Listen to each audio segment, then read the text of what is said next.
Question number 5 क्या कर रही है कि भूमि से 60 मीटर की ऊंचाई पर एक पतंग उड़ रही है। उड़ने दो, पतंग है तो उड़ेगी।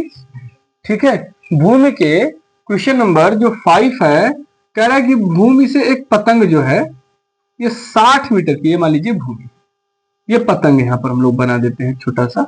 ठीक है, इसकी ऊंचाई कितनी है डियर? 60। कह रहा है पतंग में लगी डोर की अस्थायी रूप से भूमि के एक बिंदु से बांध दिया गया है। तो भूमि यह पतंग है, इसके धागे को हम लोग यहां बांध दिए। ठीक है, भूमि से बांध दिए। क्या कह रहा है कि भूमि के साथ डोरी का झुकाव जो है वो कितना है? 60 डिग्री। तो ये डोरी है, ये क्या है बेटा? ये भूमि है। क्लियर है? तो इसका जो डोरी का झुकाव है भूमि से वो कितनी डिग्री है? 60 डिग्री। आगे क्या कह रहा है? यह मानकर कि डोरी में कोई भी ढीला नहीं है, डोरी की लंबाई ज्ञात कीजिए। यानी कि यह जो डोरी है वो पूरा एकदम तनी हुई है, क्योंकि अगर ढीली होगी तो उसके लंबाई में परिवर्तन हो जाएगा। इसी वजह से उन्होंने मान लिया है कि जो डोरी है वो पूर्ण रूप से तनी हुई।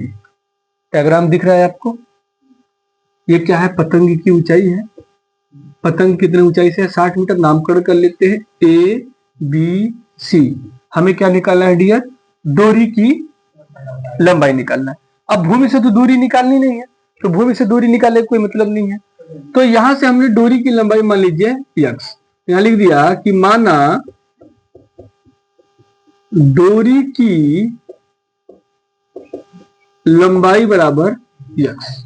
अब देख लीजिए कि त्रिभुज ए बी सी में अगर ये थीटा है तो इसके सामने ये क्या होगा? लंब। ये क्या होगा? कर्ण। अब लंब और क्यों देखिए आधार निकालने की कोई जरूरत ही नहीं है, क्योंकि आधार पूछा ही नहीं। जब आधार नहीं पूछा तब क्यों निकालेंगे? निकालेंगे तो आपका टाइम बर्बाद होगा, क्योंकि इसको निकालने का कोई मार्क्स तो मिलेगा नहीं। जो कह रहा है उसको करिए। अगर इनडायरेक्टली इसका इससे संबंध होता तो हम उस संबंध को निकाल लेते, लेकिन जब डायरेक्ट हमें लंब और कर्ण का संबंध पता है तो हमें भूमि को निकालने की जरूरत नहीं। तो लंब और कर्ण में क्या संबंध होता है? साइन का। तो हमने लिख लिया कि साइन 60 बराबर AB बटे AC। साइन 60 की वैल्यू, AB की वैल्यू, AC की value, cross multiplication √3 x r equal to 60 into 2, then x r equal to क्या हो जाएगा? 60 इंटू 2 अपॉन √3। और भी सिंपल कर लीजिए, √3 का ऊपर और नीचे गुणा कर दीजिए। क्या मिल जाएगा डियर? ये 60 इंटू 2 इंटू √3 अपॉन 3, 3 दूना का 6, 20 दूना का 40 √3 मीटर। आंसर क्लियर है? तो डोरी की लंबाई कितनी निकल गई? डोरी की लंबाई जो है वो 40 √3 मीटर। आंसर हो गया।